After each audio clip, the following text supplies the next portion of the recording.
Hey guys, I'm Jonathan. And I'm Ayanna. And welcome to Winning by Quitting. Tonight we want to share with you some ways that you can quit playing the blame game. Yeah, and then we're going to offer you some considerations, some tools for you to consider that you can use to win in your marriage. Stay tuned.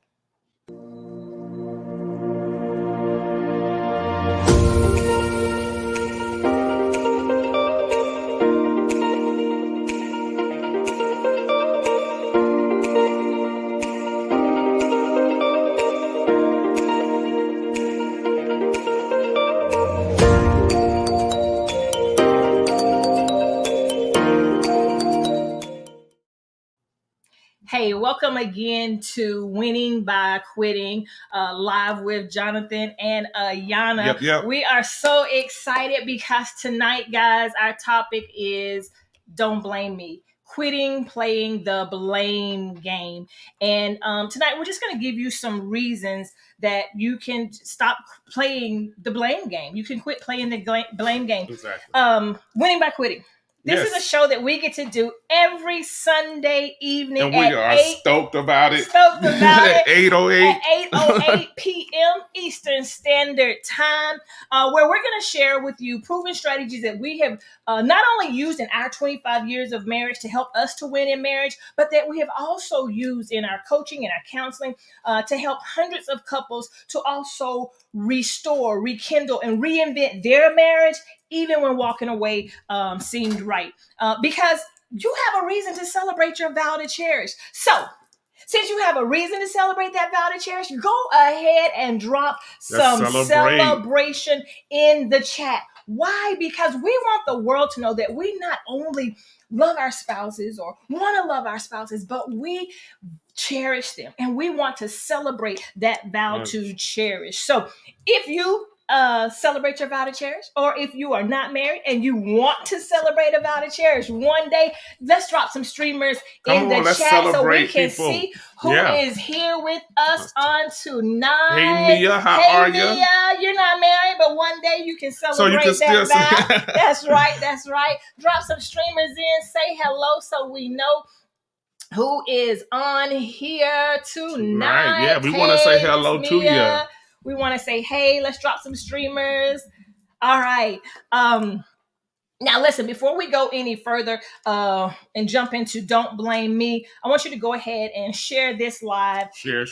Tag, if you're married, tag your spouse. If you're not married, tag somebody who might want to, who is winning in their marriage, but may need to hear how to quit playing the blame game. Hey, while you guys out there sharing, we have a question of the week now. We have a question for everybody. We got a question. Everybody. What's the question? The question is this: have you or your spouse ever been guilty of playing the blame game? If so, when was the last time? And even if you're not married, have you ever? I mean, because I think we play the blame game in relationships, period. Whether we're married or not, I think we a lot of people play the blame game, period. So if you have ever been guilty, let's be honest. Come on, be honest. Yes. If you have ever been guilty of playing the blame game, answer that question in there. And then, when was the last time?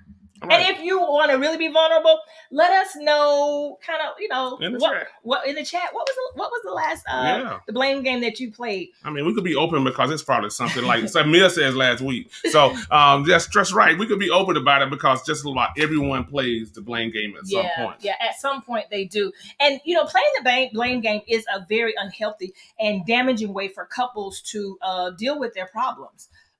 Because whether they are rather than resolving their conflicts, they use blame and finger pointing, and that actually just makes whatever's going on worse. Yeah, and if you're trying to build and maintain a healthy marriage, the blame game is something that we need to try to avoid. Yeah, and we talk about that on page 29 of our book, I Quit. Yes.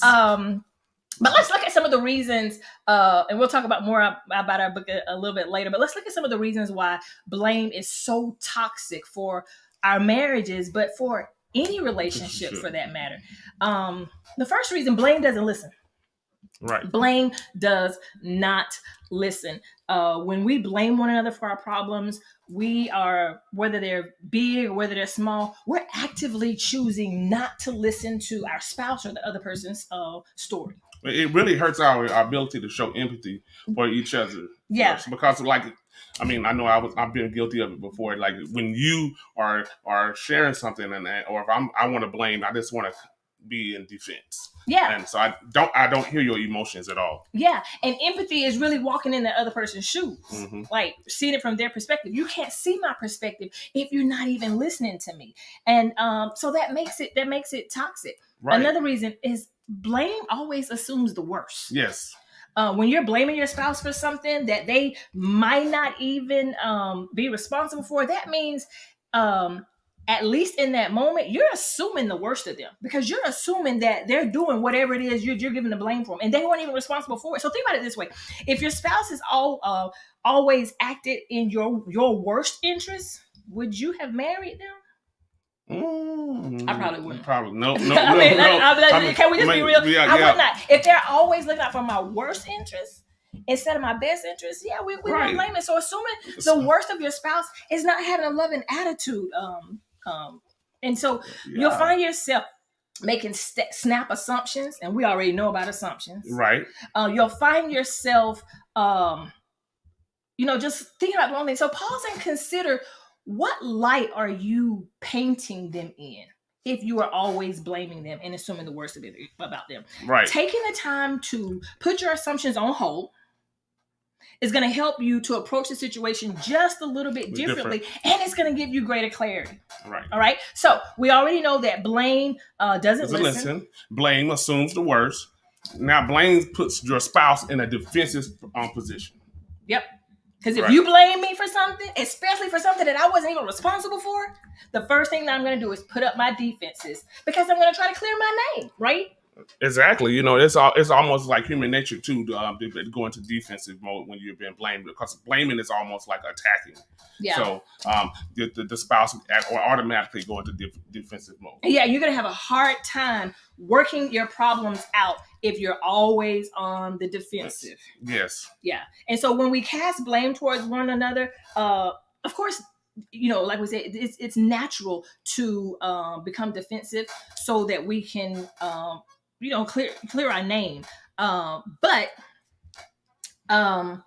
when we take that position, if we want to effectively solve our problems, we're going to have to avoid finger pointing. We're going to have to not go to the offense. I mean, because it automatically puts a barrier up between you and your spouse when you go into blaming. Yeah. And honestly, none of us, hopefully, we don't want to be in a situation where we want to put those barriers up. We want healthy marriages. We want healthy relationships. Yes. Again, this blame thing is not just with in couples, but it's in relationships. In relationships, period. And we need that connectivity for relationships to really be healthy. Right. If there's barriers and there's walls up, that connection is just not going to be there. All right. So blame doesn't listen. Right. Blame assumes the worst. It puts your spouse or whoever you're blaming in defense mode, and then it damages any emotional safety or security that people that your spouse may need. And that emotional safety is vital.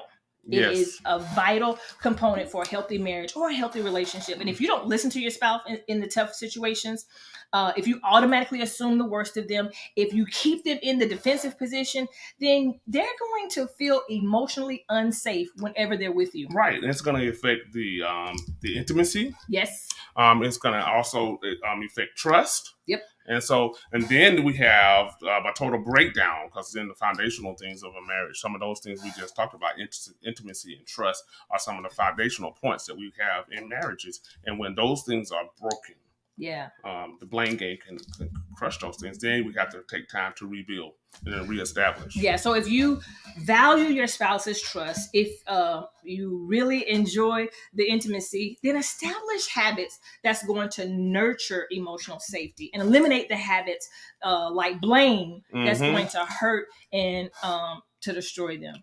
Because what's the bottom line? Blame is not an act of love. It's not an act of love.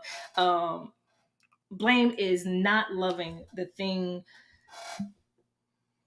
It's not the loving thing to do to anybody. And it has no place in marriage. It really has no place in relationships, period. But it definitely has no place in marriage because there's a couple of reasons that we use blame.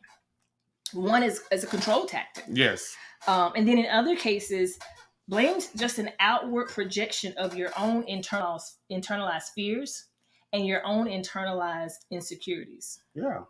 So the fact is, our relationships are only as healthy as we are individually, emotionally, yep, psychologically. That's right. And even on a spiritual level. So if we are placing blame a lot, if you see yourself constantly placing blame on the other person, then we need to take a look on the inward side. Yeah, because to make sure we're emotionally healthy. Because if we're not emotionally healthy, then what's the opposite of that? We're hurt, and then hurt people. Hurt people. Yeah. So Jonathan, what's the solution? So what the solution? The solution, we talk about it a little bit in our book on page 31. Actually on page 29, and we have these quotes before every chapter. And then this chapter it talks about it just really talks about some of the issues that Ayanna and I had, and then and the things that we did. And the solution was really to take the responsibility back. Like to stop. Like the opposite of playing the blame game is to stop. Just take responsibility. And take responsibility for your actions. Own up to your actions. Yep. And that really will create trust. Yep. It will create intimacy. Yep. It will dependability. Dependability. Yep. And it's safety. Yeah. Yeah. And it just lets your spouse know that you are willing to be vulnerable, you are willing to be open, and you are willing to be honest. Because if we are honest and we take a look at ourselves, then what we're placing the blame now, we can talk about it's a little bit different now. If I blame you for the chicken, spoiling, right, and it was your responsibility to put up the groceries, that's not the blame game. Right. That was actually your responsibility. So I am inviting, by me bringing that to your attention, I am inviting you to receive accountability for your responsibility. Right. So that's not the blame game. The blame game is when we're just pointing fingers back and forth. No, you were supposed to, or it's because of you we did, that kind of back and forth bickering. So let's not get it confused what the blame game is. There are some times when it's not blame, it is just inviting your spouse to walk in accountability. But when there's been a lot of blame in the past, then when the inviting you can feels like a blame, or it can be taken as a blame. So but when we take the bottom line of owning up to our actions and our responsibility, it shows that level of vulnerability and that level of honesty. Yes. Yeah. And that can be encouraging. That can be very encouraging. And for that spouse who feels like they have been blamed, then they get that. They accept that responsibility. No movement on that. How do you? Okay, we'll get to questions. Yeah, we'll get to questions in just a minute. So taking responsibility means that you're accepting the fact that everybody makes mistakes. Right. Even you make mistakes. Even the perfectionist. That was my issue. Because I didn't want to admit that I made mistakes. Because I had it together, I had it right. But I had to be vulnerable. But we all are human, right? We are not perfect. We are human. Right. Okay. So that will help us in the blame game. It means that you are aware even of your defensive responses. Yes. You're aware of your defensive responses. You are taking responsibility for your actions, for your words, for your mistakes, and even for your inactions.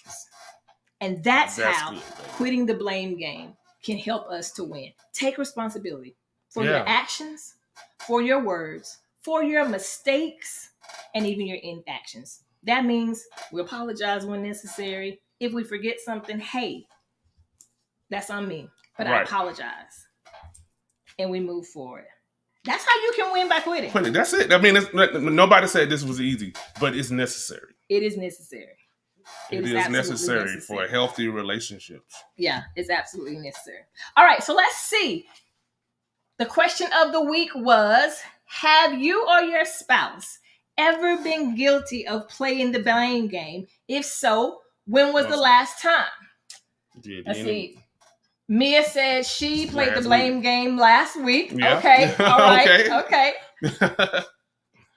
I think we had some questions too. Mia asked, how do you move past the blame game? Again, it's just taking that responsibility.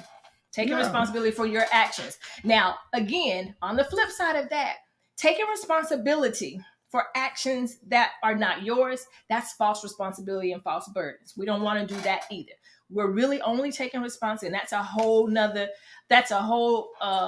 unhealthy issue that we have. And we discussed that also in the book, because you don't want to misplace responsibility either. You own up to yours. You don't have to own up to nobody else's to keep peace or save face. But just take responsibility for your action. That's the simplest way. And if you take responsibility for your action and not necessarily point fingers at what you did or he did or she did, but just what I did and what I can do to make this better. Right. That will flip. That will flip the relationship. No. When we take responsibility for our actions, then that's exactly what it is. Even if it's not mutual. Right. Even if it's not mutual, you can change the culture and the dynamics of your relationship by you changing first. Yes, because you can control you and you can change you, but you can't change other people. I had to come to that knowledge because I was bad at that, Mia, trying to change people, even in my prayers, Lord, would you change my wife? No, God, would you change me? You can be the catalyst for the change in your relationship by you changing you, the only one that you're responsible for. And it is a mindset shift. And that's what we coach our clients to do, is to have a mindset shift and to work on the individuals and that in totality, working on the relationship between the two. Exactly. So it's a mindset shift. It is. And that's what we coach our clients to do. All right. Devonna says her last time was today. And she's shaking her head. Devonna, you have time. You have time to go back, reclaim that responsibility, apologize, so that forgiveness can take place and it doesn't have to grow or fester into something even bigger. Even bigger. That's right. Oh, babe, you want to leave them with a little bit of inspiration? Yeah, I can leave them with a little bit of inspiration. I think one thing that every marriage desires, and I know we do, and we desire to be connected.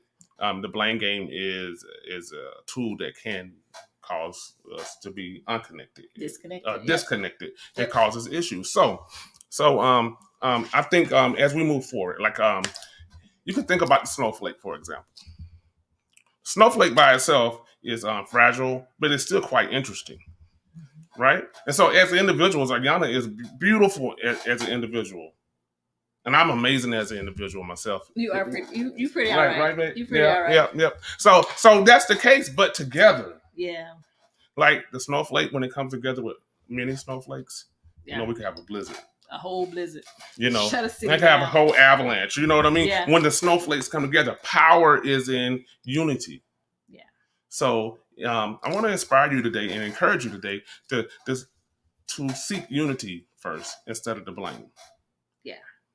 So if you really want to be together, push past your faults, your fears of even accepting the responsibilities, and let's be together.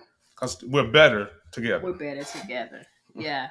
All right, guys. So we are Jonathan and Ayanna. We are your Vow to Cherish relationship and marriage coaches. We're the coaches who help couples, whether they're starting out, whether they're experiencing doing well, whether they're in crisis. Yes. We help those couples find hope, healing, and a reason to celebrate their vow to cherish. Yeah, so celebrating is important. You have to celebrate each other. Everybody deserves to be celebrated. Everybody does, and your vow, your unit deserves to be celebrated in an atmosphere of transparency, truth, and trust. Guys, we want to stay. Oh, how can they get a copy of the book if they don't have a copy? Oh, wow. You can't get out of here without that, babe. They got to get a copy of our quit. If you are intrigued of other things that you can quit to save your marriage, or even before, quit on this, because again, it's an individual thing. Things that you can quit even before, as you are preparing to be married. Right. Then this is the book for you. You really need to get a copy of this. Not only we talk about quitting the blame game on page 29, but there's so many other things that we talk about quitting. And then there's so much more that we didn't even touch on about quitting the blame game. So go and order your book. And again, winning by quitting is essential for you, because if you can quit, you can win.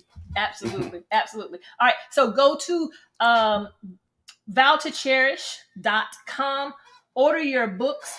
You know what? I think we should do a special just for tonight. Just for tonight. Yeah. Okay. So if you need a book, I need you to inbox me. So that means you need to follow me on Instagram. You can follow us here, or you can inbox here on Facebook. If you need a copy, if you don't have a copy of this book, we're going to we did this for our anniversary, but we're going to do 2 copies for $25 tonight. 2 copies for $25. That way, if you are married, you can have if you are married, both you and your spouse can have a copy. And then we're going to throw in our Love Notes journal as well. So you'll get a bundle. You'll get 2 copies of the book. Yeah. That is complete with workbook pages as well.